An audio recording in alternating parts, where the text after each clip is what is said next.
Miércoles de la Semana Santa. Lectura del Santo Evangelio según San Mateo, capítulo 26, versículos del 14 al 25.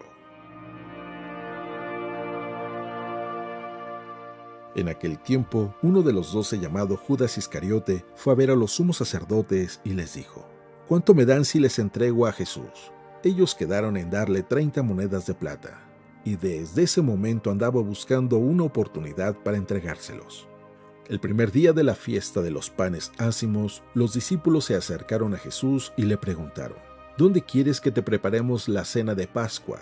Él respondió: Vayan a la ciudad, a casa de fulano, y díganle: el maestro dice, mi hora ya está cerca. Voy a celebrar la Pascua con mis discípulos en tu casa. Ellos hicieron lo que Jesús les había ordenado y prepararon la cena de Pascua. Al atardecer se sentó a la mesa con los 12 y mientras cenaban les dijo: yo les aseguro que uno de ustedes va a entregarme. Ellos se pusieron muy tristes y comenzaron a preguntarle uno por uno: ¿acaso soy yo, Señor? Él respondió: el que moja su pan en el mismo plato que yo, ese va a entregarme. Porque el Hijo del Hombre va a morir como está escrito de él. Pero hay de aquel por quien el Hijo del Hombre va a ser entregado. Más le valiera a ese hombre no haber nacido. Entonces preguntó Judas, el que lo iba a entregar: ¿acaso soy yo, maestro? Jesús le respondió: tú lo has dicho. Palabra del Señor.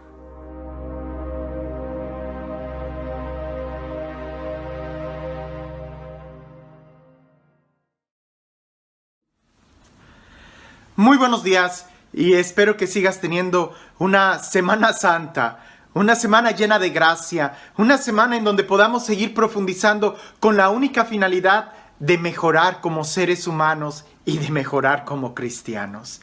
En esta Semana Santa estamos tratando de acercarnos cada vez más a Jesús en los momentos o en el momento más importante de la historia de la salvación, que es precisamente cuando Él nos redime, cuando Él muere por nosotros en la cruz. Y es importante, las lecturas de esta semana están no solamente muy bien escogidas, sino que están cerca de ese momento en algo muy cotidiano de la vida cristiana o de nuestra vida que quizás nos puede pasar lo mismo que le pasan a los personajes que están ahí. Nuevamente, este evangelio está lleno de mucho color, de muchos sabores, de muchas tensiones, de muchos sentimientos, de muchos contrastes, de noche, de día. Hay tantas cosas que ojalá pudieras dedicar un momento para poder leerlo e imaginarlo. Te recomiendo que si tienes tiempo en este momento, le pongas pausa al video y leas la descripción. Si estás viéndolo en YouTube, que leas la descripción de este video. Ahí está el texto del Evangelio y que trates por lo menos de imaginarlo. ¿Cómo habrá sido? ¿Cómo estarían vestidos? ¿Qué estarían cenando? ¿Cómo estarían cenando? ¿Cuáles habrán sido las miradas que ahí sucedieron entre los discípulos cuando empezaron a preguntarse qué habrán sentido cuando Jesús les dice: uno de ustedes me va a traicionar? Judas, ¿qué habrá sentido? ¿Cómo se habrá visto? ¿Qué habrá pensado? ¿Qué habrá sucedido en su interior y en el interior de los demás? ¿Qué habrá sucedido en el interior de Jesús? Ponle pausa, lee el Evangelio, trata de imaginarlo y una vez que ya lo hayas hecho, ahora sí, acompáñame en esta reflexión. Por ahí dicen que la persona inteligente es la persona que es capaz de aprender de sus propios errores. Pero la persona sabia es aquella que aprende de los errores de los demás. Espero que el día de hoy podamos ser sabios y aprender de los errores que Judas Iscariote cometió. Nosotros no somos quien para juzgar, incluso ni siquiera al mismo Judas. Pero la Sagrada Escritura nos da muchos elementos para que nosotros podamos aprender de los errores que él cometió. Porque él fue uno de los elegidos del Señor, que no se nos olvide. Él fue uno de los que el Señor llamó para estar con Él y para enviarlos a predicar. En el Evangelio de Marcos, capítulo 3, versículo 13, en el Evangelio de Mateo, en el Evangelio de Lucas, vemos cómo Jesús sube al monte, pasa toda una noche en oración y luego baja y los llama. Él fue uno de los elegidos. Él fue de los que se sentó y estuvo cerca de Él, escuchando cada parábola, escuchando cada testimonio, cada explicación. Él era de los privilegiados que Jesús llamaba aparte para explicarles. Él era de los que comía, dormía, vivía con Jesús. Sin embargo, algo sucedió en la vida de Judas. Porque Judas, incluso cuando el Evangelio nos narra que fueron y anunciaron, incluso que hicieron milagros en el nombre de Jesús, dice que todos los discípulos regresaron muy contentos y le empezaron a platicar a Jesús lo que había sucedido. Judas era uno de ellos. Era uno de los que predicó y que no hay mucha duda, según el Evangelio, uno de los que predicó en el nombre de Jesús, de los que hizo milagros en el nombre de Jesús, de los discípulos de Jesús, de los que fueron apóstoles, pues fueron enviados también por Él. Pero algo empezó a suceder en el corazón de Judas que poco a poco fue haciendo que se apartara su mirada. Hace poco en el Evangelio veíamos esos pensamientos internos que él tenía cuando empezaba a ver que se despilfarraba dinero y que él empieza a decir, pero si se hubiera vendido eso, hubiéramos podido juntar dinero para los pobres. Y hasta el evangelista subraya que no era por amor a los pobres, sino porque él era el ecónomo y así él podía robarse. Ya estaba robando. Desde antes, él empezó a acomodarse.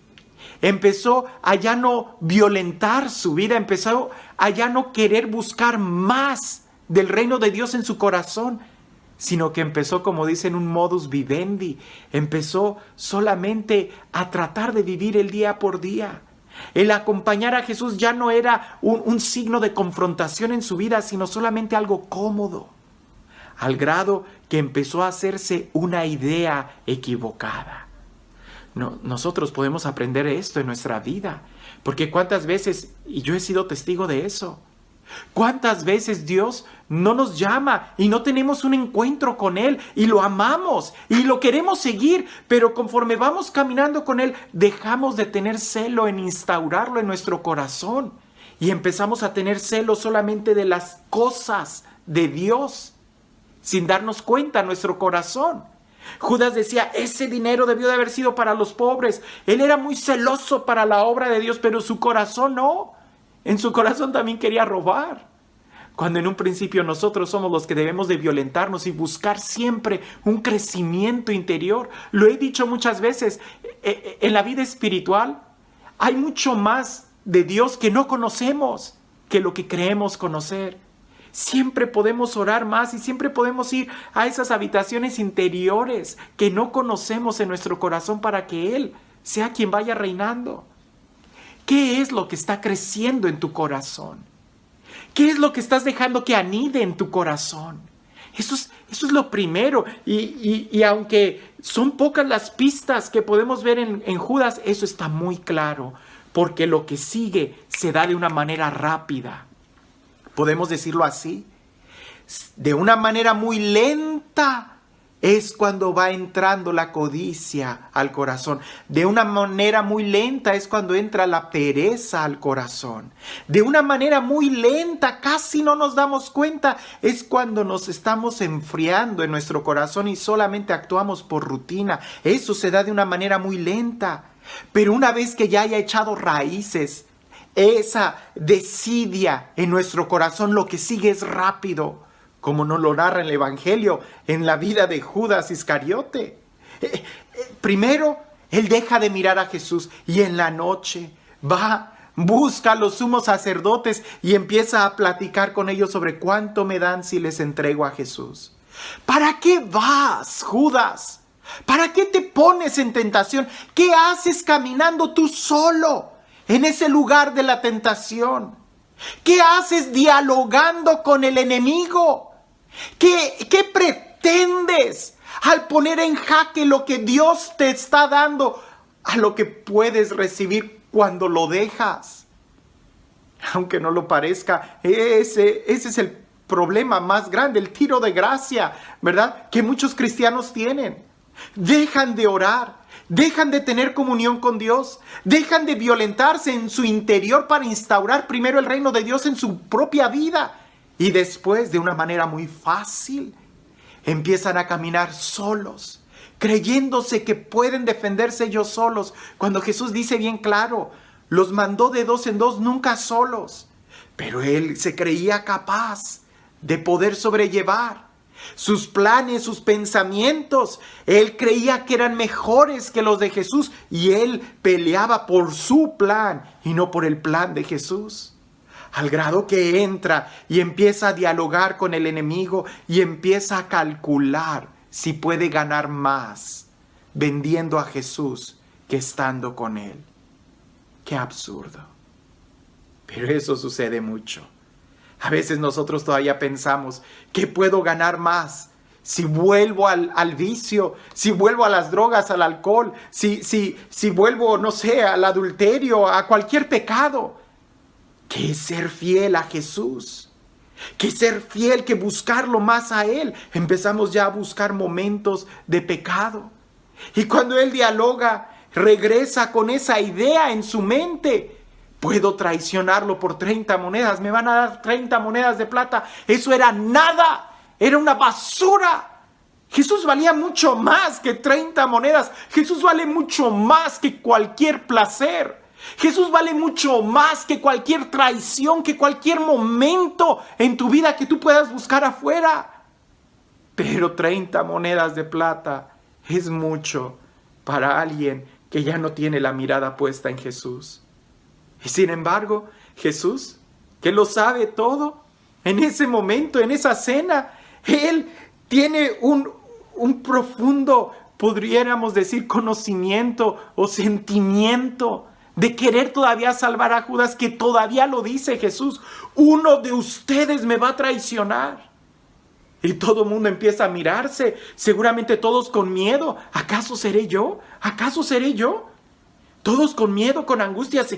¿Podré ser yo quien lo traicione? Ese sentimiento de miedo, sí, todos podemos traicionar a Jesús si no tenemos la mirada en Él. Sí, todos podemos traicionar a Jesús si no sigues buscando instaurar el reino de Dios primero en tu corazón. Sí, todos podemos traicionarlo.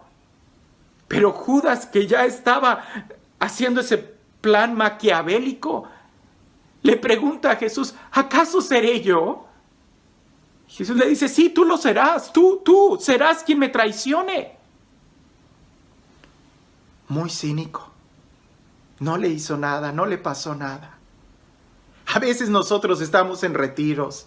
A veces vamos a una misa y ya sea que a través de la homilía, del evangelio, en algún retiro, sentimos una llamada de atención muy fuerte de Dios que va dirigida a nuestro corazón y que es como un momento de alerta de ¡hey! Te hablo a ti.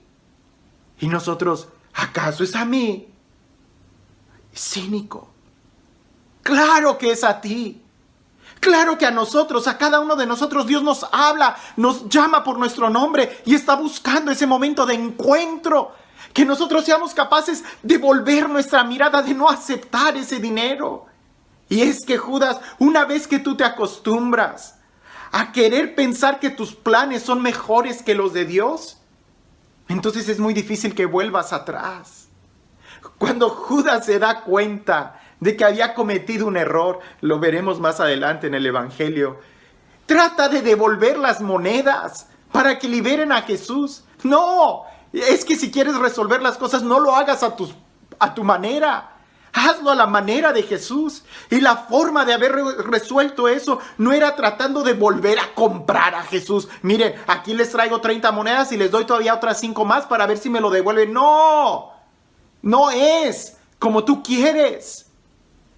Lo mejor sería haberle pedido perdón a Jesús. Lo mejor sería haberte puesto de rodillas y clamar su misericordia. Pero cuando ya te acostumbras a hacer negocios con las cosas de Dios, es difícil. Por ahí hay alguna frase que dice, Sí, estás muy cerca de la iglesia. Sí, estás muy cerquita del sacerdote, del coordinador del grupo. Sí, estás muy cerca, muy metido en las cosas de Dios. Pero también estás cerca de Dios, porque no es lo mismo. A veces podemos ser lectores y leer muy bien y practicar la lectura en la misa, pero eso significa que tu corazón está escuchando también eso, porque a veces nos entra por un oído y nos sale por otro. Uno de ustedes me va a entregar. ¿Acaso seré yo? No. Que este tiempo, que esta Semana Santa no sea una semana más, sea verdaderamente un momento en donde podamos recapacitar y reflexionar en nuestro corazón. Porque quizás es a nosotros a quien el Señor nos está diciendo: yo te llamé por tu nombre, yo te di mi palabra, yo te amé, yo he dado tantas cosas por ti. Y uno de ustedes me va a traicionar. ¿Dónde está el día de hoy tu mirada? ¿En dónde está el día de hoy tu corazón? Y esto también me lo digo a mí, ¿verdad? Porque pues no necesito ser ciego, ¿verdad? Sé que hay muchos hermanos que fallan. Y la pregunta es, ¿y quién será el siguiente? ¿Quién será el siguiente? Que podamos acercarnos a Jesús, que podamos ser humildes y poner nuestra mirada en Él, regresar y buscar la instauración del reino primero en nuestro corazón. Y este Dios, el Dios del amor, de la paz, de la misericordia, el Dios que de una u otra manera nos manda no solamente señales, prodigios, profetas, no solamente la voz de su Hijo, sino que incluso nos da su propio Espíritu para que hable a nuestro corazón y nos despierte y nos muestre el verdadero valor que tiene Él y su presencia. Que sea Él quien el día de hoy te bendiga en el nombre del Padre, del Hijo y del Espíritu Santo. Puntos a reflexionar. ¿Dónde está tu mirada? ¿Dónde está tu mirada? ¿Qué es lo que estás buscando? ¿Hacia dónde te diriges? ¿Cuáles son tus tentaciones? ¿Eres consciente de tus tentaciones? ¿No será que estás caminando hacia ellas y ni cuenta te has dado? ¿Hay algo de cinismo en ti? Cuando escuchas la palabra de Dios que te confronta, tú también puedes decirle: ¿acaso seré yo? O verdaderamente puedes decir: Señor, sí, yo te he estado entregando, yo te he estado traicionando, yo he ido a hablar con el enemigo, he estado calculando pensamientos para venderte. Que no haya cinismo en nuestro interior. Y el cuarto punto que quizás pudiéramos reflexionar es: ¿crees que tus planes son mejores que los de Dios? ¿Crees que tú tienes la verdad? ¿Crees que tu verdad es mejor y clara que la verdad de Dios? No lo hagas a tu manera. Hazlo a la manera de Él, que siempre es en amor y en misericordia. Acércate a Él, que Él te ama. Que sigamos teniendo una semana de profunda reflexión para poder llamarla santa en nuestras vidas. Que tengas un excelente día.